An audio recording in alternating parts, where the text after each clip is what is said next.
Hey, what's going on, everybody? Welcome to the Comeback Corner. I'm Mark Jennison, and this is Ron Hutter, and you got some thumbs up there. Thumbs. 2 thumbs. This is episode 4. I'd like to thank you guys for checking out 1, 2, and number 3. If you haven't, go back, check them out, smash the like button, and share it with your friends. Last week, we went over... Finished up getting you to rehab.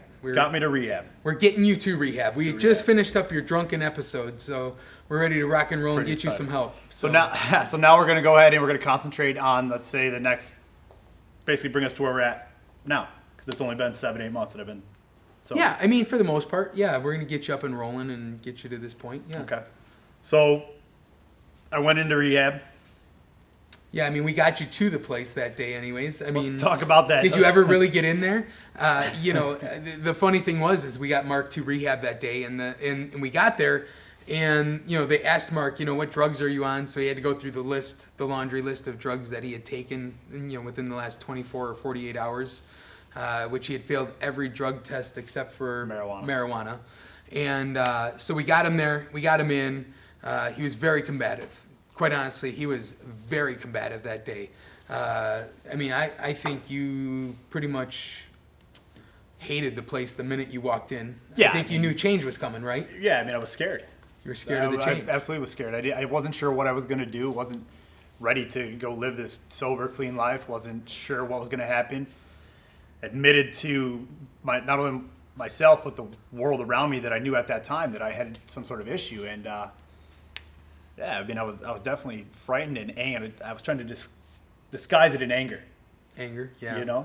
Oh, the fear, yeah, right. The anger overcame the fear. It kept you from really worrying about Absolutely made me look tough. And in my mind, I was being tough, but in reality, I just was kind of a weak. But you were being tough that day. You were difficult to keep there. There was multiple times that you wanted to leave. Absolutely. There was no doubt about that. I mean, for people at home who have somebody who has addiction, I mean, you got to say that was probably the hardest moment for you, and also, the guy that took you there was the hardest moment for me. I mean, it was scary because that's the moment where failure was inevitable. Either you were going to fail at drugs or you were going to fail at life. That's true. There was some sort of failure that was going to happen that day. There was some decision that was going to happen. There was some sort of failure had to happen. Either you were going to quit the drugs or you're going to quit life. Right. And, which we know the girl that you were hanging out with, where she ended up. So, right. I like to look at it as winning, one way or the other. Well, however you look at it. I look at failure as a positive. So I think people have to find, right, you have to fail to really gain perspective in life. I mean, I've failed at so many things in my life. You failed at so many things. Absolutely. That's why we're at where we're at. Got way more failures than I do successes, for sure. And it makes your successes that much greater when you have stronger, that much Absolutely. Let's talk about that first few days in rehab. I don't remember, actually, much of it. I remember there was some phone call. I mean, it was a phone call. I was calling in. I got checked in. To be honest, the whole first week or so was a blur. And on top of it, some stuff went haywire with my cell phone on the outside, and it caused some problems that wanted me to leave rehab. I was actually gonna, and I did. I had my bags packed 2-3 times. I was rolling out the door. I had a plan. I was done. I was angry. I was breaking up with my chick at the time, and it was awful. Had a lot of trauma. On top of trying to beat that, I was in there having the whole world outside was unraveling around me, as can be expected when you're in that type of scenario. But so let me ask you this: you're in rehab, right? Right. You're sitting there. You got nobody around you who really loves you. I mean, these people care about you. They don't love you, right? Yeah, I think they care about your well-being at first when you get there. They don't care about you yet. Right. They don't have the relationship yet. So you're in there. You're by yourself, right? And you have all these things going on. I mean, what drove you? What drove you to be in there and get you through it? There had to be something. What was it? What was that one thing that you kept in front of yourself to make this success? Probably the thing that still drives you today. Oh, it's my son, ultimately. I would think, yeah. Yeah, and the fact that I knew that I needed to beat this, and just like everything else I did in my life, I knew I had to commit. I had to decide, commit, figure it out later.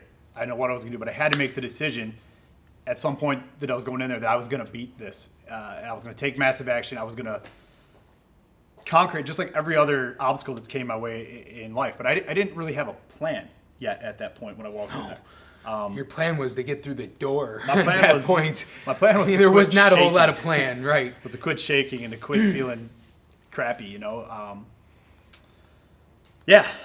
I mean, there was no drawn out plan. There was no, even though I had this notebook and I could actually bring it and we could show some pictures of some of these crazy stories I wrote in there because my mind was twisted in thoughts, and I remember having to go up in the, I guess he would be not the principal, but the head, the warden, the warden, whatever you want to call it. But yeah, I had to go in there and I remember rubbing his hands on my writing. It was kind of weird, but he's like, I could tell you're angry, and like he was doing these things there, but he was actually reading my thoughts via like Braille or something, not Braille. Really? It was a crazy day. So let me ask you this, Mark. You got out early from rehab. Did I? Well, I mean, it was supposed to be like a 30-day program. You were out in like 24 days. Yeah. Okay, so let's talk about that because I think that's important because I always tell everybody, every conversation that happens, somebody is sold. Absolutely. So tell everybody how you got out of rehab in 24 days on a 30-day program.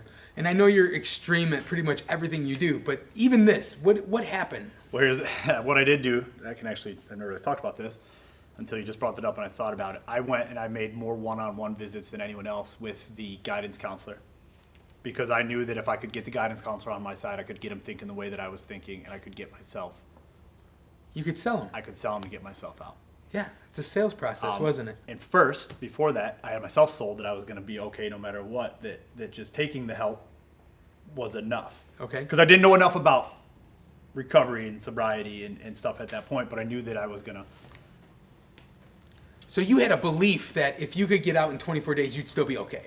Well, I believe that I could have got out and still been okay. Yeah. So that's why you took the massive action you did, and you got the result of getting out in 24 days. I got myself out, right, and we had Bill Lang pick me up, and I remember that.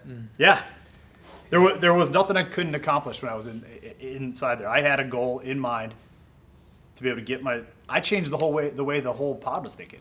I started to get other people around me thinking they could talk themselves out of there, and they would get mad when they come back from their meetings with their counselors, and they're like, "Yeah, man, we got to stay another week. How are you getting out?" And I said, "Well, because I'm not staying. Like I'm going." You made the decision. You made some kind of decision in your life. Right, wrong, or indifferent, I made a decision. Yeah. And I stuck to my decision, and I was going to do whatever I could do to get myself out at that time. Absolutely agree. So let's talk about getting out. Yeah, you got out. You got here. I remember that day. You kind of looked like crap. You hadn't shaved in a while, kind of like today.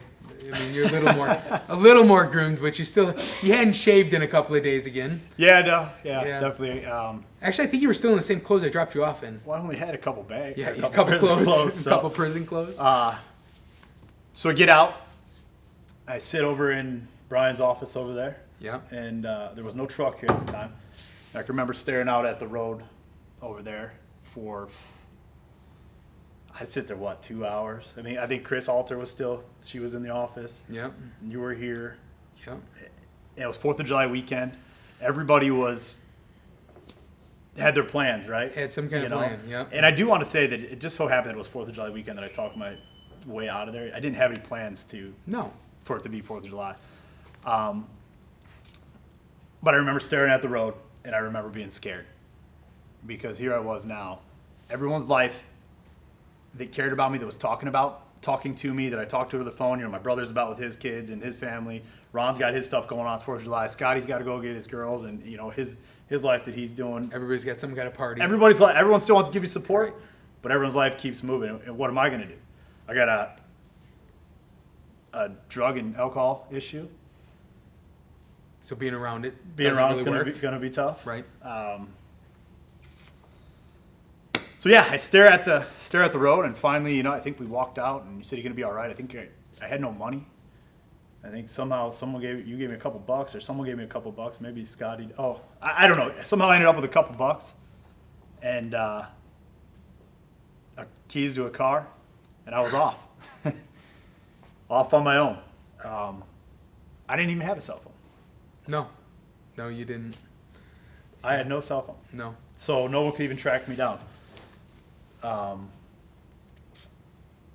Yeah, so, and I hadn't eaten real food in 3 weeks. You know, I ate just the hospital food or whatever they had there. So I felt like I was getting fat and getting fat. You know, I felt horrible. So what did I do? I went and had a cheeseburger.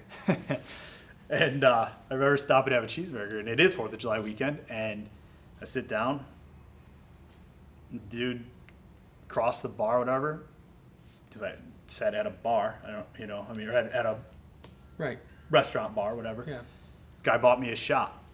And I'm like, no, I can't do it. No, I can't do it. No, I can't do it. So this is within 6 hours, right? Or so. I mean, was about the time.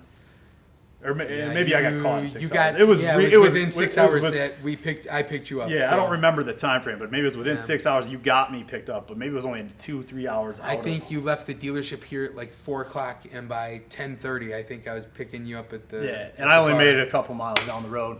Yeah, and not far.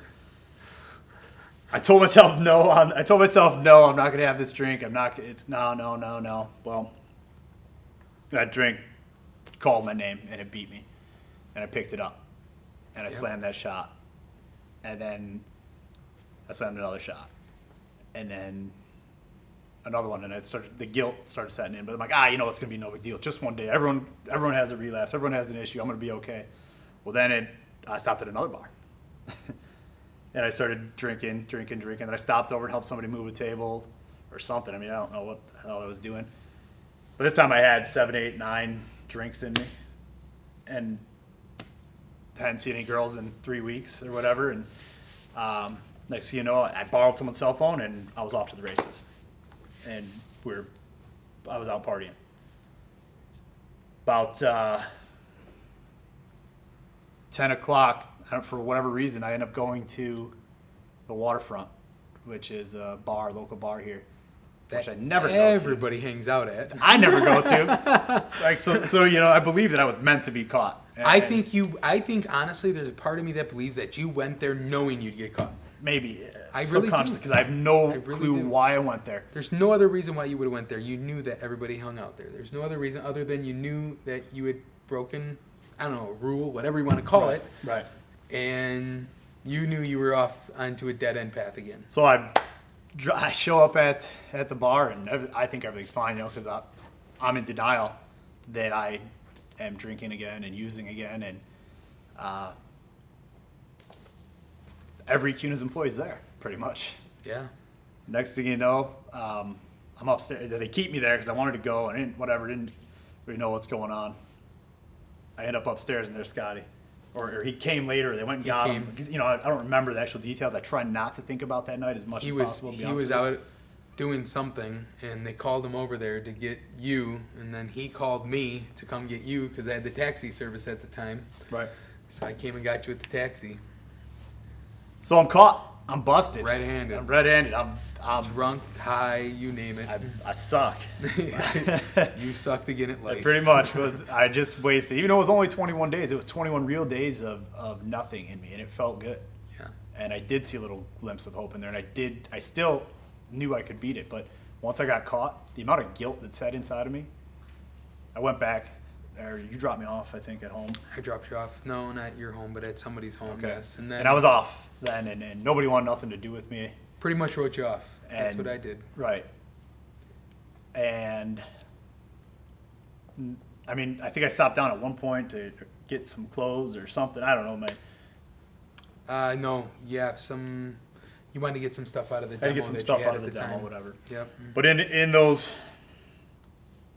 8 days were the days that they were the bottom, that I would have to say, of when it really triggered into me that I need to make a decision in my life.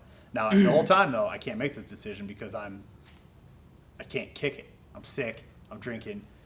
I'm using. I'm sick. I didn't see my son. I didn't see anything. So I didn't even get to see him when I got out of rehab because I'd relapsed so quickly. That's how pathetic I was. And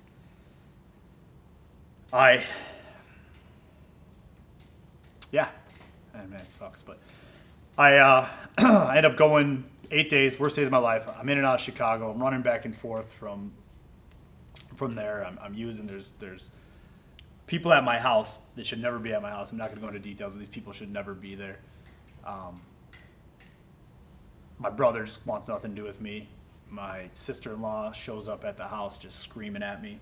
I let everybody down. I let my son down. Yep. I let myself down. I let Ron down. I let everybody down. here at work. I let pretty much everybody, wrote you off. everybody in the world pretty much I let down. At that point. And I still wasn't ready yet. Still wasn't ready to get better.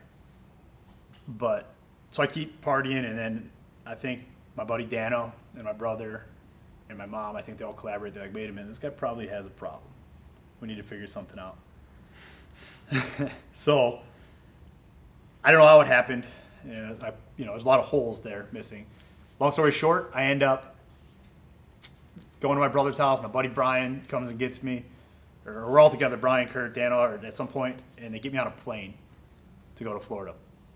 And I've talked a little bit about this. I hadn't had any shower. I was gross looking. I mean, I can remember the night I left. My little niece, Lacey, was just laying on top of me and just loved me so much. And that was one of the moments I had when I realized that I do have some value to this world. There's this little girl that just loves her Uncle Mark, and I'm just sweating profusely, stuff coming out of me, and just disgusting, and sticking to the couch, and it was gross. But I get up, they get me up, they send a limo to get me. My buddy Al owns a limo company. They send me down to Florida. No money. I think we've talked about this a little bit, so I'm not going to touch too much on it. I go through a couple weeks there, still drinking, not using though. No more drugs, no more nothing. I'm still drinking, sorry. No steroids. No steroids. Basically, in my mind, I was done here. I screwed everything up. I had nowhere to turn, nowhere to go. Didn't know what to do. Didn't know how I was going to take care of my house. Didn't know what to do. But luckily, I rent from him, and he was like, just go take care of you, figure it out, whatever. Somehow I end up clearing my mind and or making a decision. This is the massive action. This is the massive action decision that I made in my life at the time. That it's time to get my shit together. And I tell my mom, I need to go home. I need to go home now. I have no money, I have no job, I have no nothing. Somehow she's hurting. She's hurting inside. She's going to put her baby back on a plane. Lose control again. She finally had a grasp. I had no friends down there. It was okay. I was under control. I may have been drinking here and there, but I can only get so far with $2.83 in my pocket or whatever the hell I had. But I end up coming back here, right? And staying at my friend Christina's. She takes me in, and I had made the decision that I was coming back, and I was going to get my job back. I was going to get my kid back, and I was going to be the best. That's when I put all acts into motion. Now, I had not put down the drink yet, okay? But in my mind, I was done. I was done with all of it. You told all of us you were, but you weren't. I was weaning myself off because I wasn't drinking at this point to drink, to get drunk. I was drinking to get off of it because I was drinking so much that I was just gross looking. And I remember Brian sitting over here, I think I was going to have another drink or whatever. He took me home before the day I had to start at CUNA's, and he's like, I wanted to stop and get a beer. And he's like, no, absolutely not. And that was it. So I didn't have anything. It was time. I remember that day you came here. Because you guys get your job back. I had the job back at this time because I came down, I begged, I cried, I did whatever I could do. I'd proven that I had good results before, and I think that the CUNA's group wants to help everybody. Yeah. Especially, Scotty has got a huge heart. Scotty gave you that shot. That was, I told him I thought he was going through his own stuff. Relapse again, but he's nope. Thanks for the support. Nope, I'm going to give him another chance. He said. Well, how'd that chance work out? Worked out pretty good for everybody. That's what I like to hear. Yep. So I come back and you can talk a little bit about it. You were the manager still at that time. Oh yeah, absolutely. It was it was funny. Mark was a different guy. It was weird. You'd always been good at it, but I think you finally realized that one of the things I think most people miss in their life, in their career, in whatever, I think you finally realized it was action. There was time. Nobody was going to listen to your words anymore. Yeah, that's a good point, actually. Because nobody believed your words. My credibility was shot. Your credibility was gone. Words meant nothing to you, to anybody you talked to anymore. Words were nothing. It was about what actions you were going to take. If you were late, we were very blunt with you. If you were late, you were gone. If you went back on the drugs, we had any thought, any point in time, you're going to a drug test. If you failed it, you were gone. If there was any inkling whatsoever on our part, so it was all about action at this point. Right.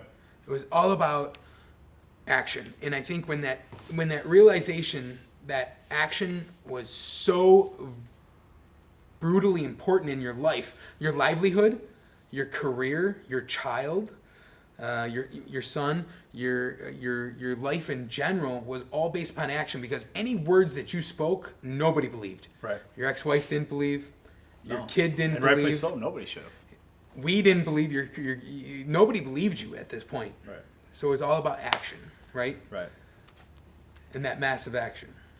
And I'd already made the decision to come back and to be great, that I was going to do better than I was before. Because when you're operating from a negative, and you're like a caged up raccoon coming out of the corner or something, like you're just clawing your way out, and I mean, I don't really know what else. I feel like I don't know how else to explain it, but I felt backed into a corner. Then all I could do was going to push back. I was going to read more. I was going to get up earlier. I was going to push harder. I was going to stay later. I was going to do everything I could do to go through the court system to get my kid. I could have gave up a long time before that. Yep. Every single thing in my life totally intensified, and I was going to do it. I didn't care what anyone thought about me at that point. It didn't matter. I was going to walk through, I don't want to say through people, but at the same time, I was going to walk. You had a vision, and you were going to get there somehow, no matter what it took. And there was no stopping me. So would it be fair to say that, and this is part of your massive action plan, you talk about this all the time, is it fair to say that you had nothing, pretty much you had nothing to lose? It was either you're going to start moving forward, or you were going to be done. You were going to be virtually be dead. So that you had only one direction to go, right? You have to admit you hit rock bottom. This was by far the worst rock bottom that you would ever. You owe the IRS. You had pretty much filed bankruptcy on everything that you had in your life, or were at that point, right? And that doesn't even actually matter. It was the fact that there's a lower spot than filing bankruptcy or having you the were IRS at that. after you. There's actually one step lower. You got no heat. You had no electricity. You got no electricity in your house. Yeah. You got no clean clothes. You got to break into your house because someone took your keys to your house and they flattened the tires on the car there, so you couldn't get away. You couldn't go. I mean, you're operating. I was a glorified bum living on couch to couch, and there. I remember you telling me at one point that the IRS wouldn't even want anything from me at that point. They'd rather me be dead. I remember you saying a homeless person had more than you did. I mean, because you virtually, that's where you were. Right. You were at that point. But so now you had a vision, though, right? You know what no one could take from me? My desire. Yep. The fact that nobody could take, no matter how beat down I was, no matter how much people told me I sucked, no matter how much people told me I should die, which was said numerous times. I wasn't giving up. And I'm still not going to give up. No. And every day isn't easy. But those days are what shaped me and really, really, really pushed us to motivate. I mean, look where we're at right now. We're making a video to help thousands of people, millions hopefully someday. So let's talk about some of the massive actions you've taken in your life. Let's just talk about what they are that you've taken. What are some of the massive actions? It was the trucking company when you took massive action then. Right? Well, I'll even go one step back. When I was young and I was living in California and I was working on dirt bikes. The dirt bike, yeah. I mean, I got a job for $6.50 an hour on the phone, and I ended up having tons of people out. There's a lot of dirt bike guys, motocross guys that follow my story here, that their friends would love to have that job. I was testing with all the pro athletes or pro riders. I was building suspension. Everything that I did, I took massive action. I started at the bottom, and I can remember telling Bones there that there's got to be a better way to do this. And I put a plan together, and I made the department better. So this is just at a young age. Before I even knew what massive action was, I knew there was a better way, a more efficient way to do more. A better process, right? To get there. To get there. Right. And so everything that you keep saying is there was a vision, there was a belief, and there was action. Right. Vision, belief, action meet in the middle, and you can't be stopped. There was a vision that you had and a belief that you had to get to that vision, and you knew once you took those actions, you would get there. You already knew what that end result was. Right. You already knew that there was a result there. It was what actions were you going to take? I know where the end result is for me 20 years from now, right? All right, so you already know what that is. And so let's talk about that. What's that end result for you right now? Where you plan on being? A bazillionaire, right? Well, it's not so much about the money, because when I have the money, obviously money's important. Yeah, but it's what I'm going to be able to give back. I'm going to be the top giver in my community and my church. I know that, hands down. Yep. I'm going to give my son Phoenix every single opportunity and possibility that I can in this life, and let him live the most abundant life that I can. I'm going to be the top motivational, sales, inspirational trainer in the world, and I'm going to help millions of people. The money's going to come, the money, the cars, or any of those things. They did matter. I do have those goals. Yeah. But you know what? Lately, this seems like the more and more that I want to do it, if I can just help people, I think it's honestly more fulfilling. I mean, for sure. I'm going to say something right here that probably sounds stupid, because I am making good money, but because I got some other stuff going on in my life right now, I'm operating out of $2.26 in my bank account right now. That'll motivate you. I want that put on there. $2.26. I sent Brian a text last night because of the way that I handle the way that my money goes to CUNA, the way that we have it set up, and for the sheer fact that no matter what I take right now, everyone wants to take more from me. So I'm operating from broke right now, and it doesn't scare me. It pushes me. I'm going to take it even further. This time next year, it's going to be $226,000 in the bank or something. I don't even care about the money. Oh, you got $2 more than I got. Yeah, right. So, Mark, let's talk real quick. So let's talk about the things that you've taken massive action in your life. What are the massive action things you've taken in your life? What has it been? You got what? Moving to California to get a job at Pro Circuit. Well, I didn't have the job, but moving to California, and I was going to figure out my life at a young age. I was going to make something. You're going to make something of it, right? Yep. Okay, and you ended up at Pro Circuit. Mm-hmm. And in Pro Circuit, you took some massive action as well, correct? Yep. I had to. I mean, I started at the bottom, sleeping in my car, no money. I had to go in. I had to figure out how I was going to fend for myself, what I was going to do. Like I said, I went from $6.50 an hour. I had a vision though. Like I was in a spot that everybody wanted to be in. So I saw myself working next to the best suspension tuner in the world. I wanted to be that guy, but I wanted to be better than that guy. So you had to have some kind of belief to back these actions up. That's probably where I gained my belief in myself. The fact in that job. was in that job. That's when I was able to realize that I can actually make something happen. Okay? Great. Because I didn't know my skill set. I was just a young kid. I mean, I was 20-something years old. I 20 years old or whatever. I didn't know what I was capable of or not capable of. But I knew that I was not going to stay where I was. Absolutely agree. If that makes sense. Absolutely agree. So what's the next point in your life that you take massive action? Well, I take that one and I make something really successful of myself there, and it crashes. Okay? Is what it is. Well, because you came back here. Because I came. Well, Right. well, I came back here. Because of the drugs. Right. Yeah. The crystal meth. The trucking company. My uncle had passed, and there was, inside me, I wanted to prove that I could do it for him, do it for everybody, and show everybody that I was smart and that I could make something happen. Then once I didn't know what I was doing. I was baptized by fire. Once I saw, I'm like, okay, this goes this way, this goes, because I made the decision, believed in myself that I could do it, and I put a plan together. And I went out and I called I went down to the library and looked at books and called every single storage company out there, every single person I could do. I went and I called trucking companies and figured out their pricing. I educated myself so much. I took the plan I had, the plan that I saw, the vision of a Schneider or a giant truck, and thought I could do this. I can make this happen. Yep. That's like on my left hand. On my right arm, I put the work in. Yep. So once again, you had a vision, and that vision drove you to have belief.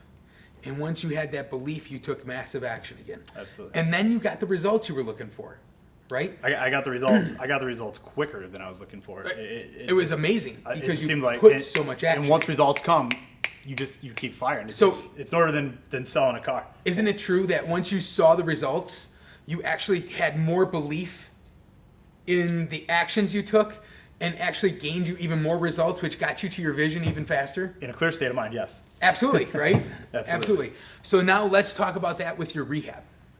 Let's talk about that with your addiction, because your addiction you had a massive action with your addiction too, correct? Well, yeah. I mean, I've said it numerous times. If I'm going to be an addict, I'm going to be the best addict I can be. I have a vision of even still to this day, because this is something I could talk about that's in me, inside of me every day.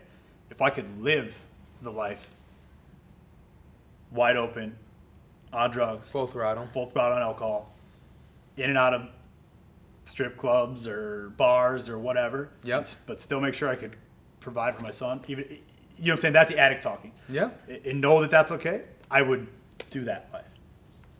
But I can't. It's not reality. It's fake. Yeah, right. It's sick.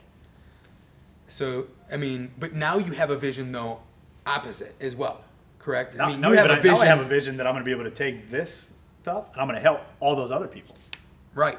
Absolutely. Okay? Now I feel like, okay, great. So just my little victory is going to turn into a giant win for hopefully humanity. Absolutely, 1,000%. And I'm not afraid to make bold statements. Absolutely. So here, let's talk about in car sales. How did you take, and I don't want you to get too in detail, but there was a point in time, you have a vision today, correct? Even in your car sales, that you have a vision. It was, I think one of your big things right now is 616, right? Right. So that's your vision, right? Right. So you obviously have a belief, right? Right. What are some of the actions you take every day to get there? So what I did was I laid out a plan. I was going to get up at 4 in the morning. We went through it. I'm going to read more. I'm going to train my brain. I'm going to read.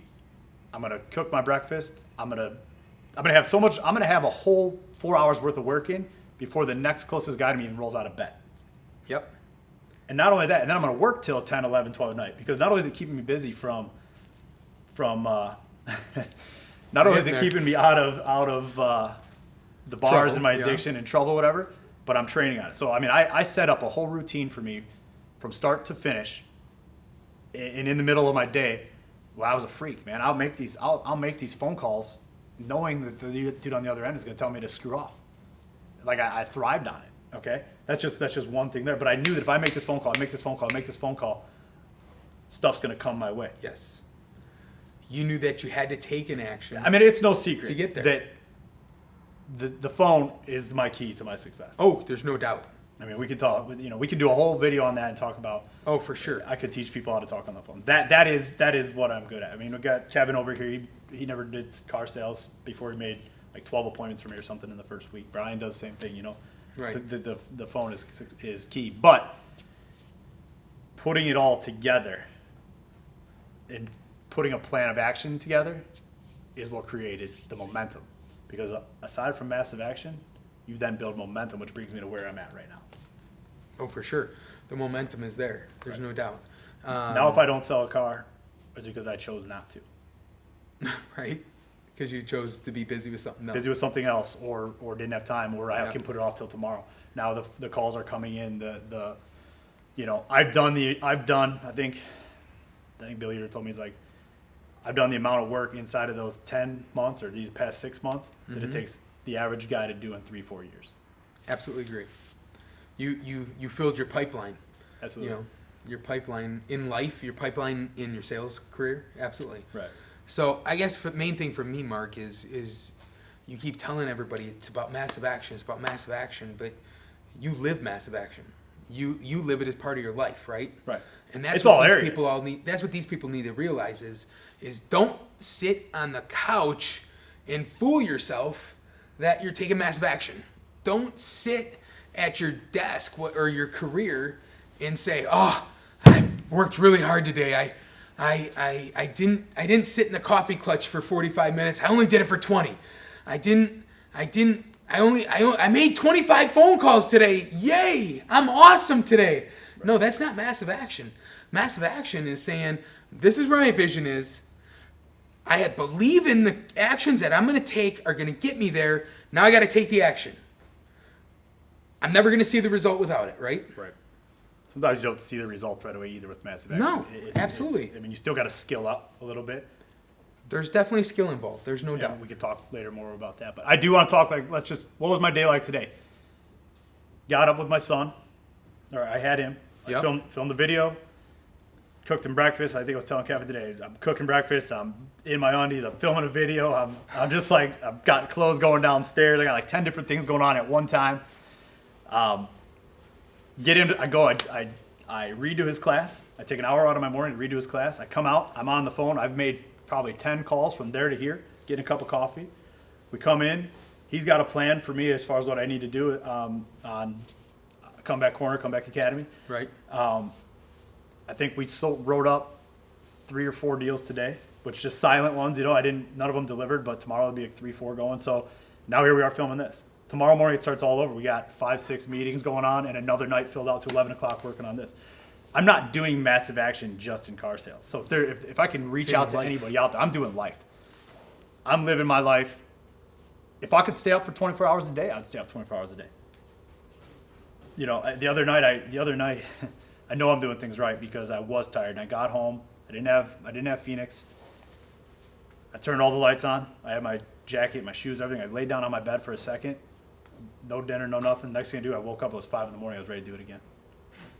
I slept for like 5 hours. In my clothes, lights on, everything ready to go. And I was smiling because I'm like, I'm doing things right here. Yep.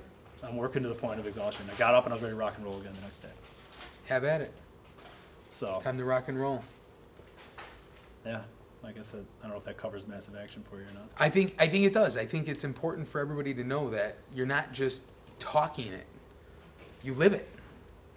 You're not just talking it. It's how you live your life. It's one of the things I've thought about with your sales career is what makes you successful? What makes you a 30+ car a month salesperson? What does that?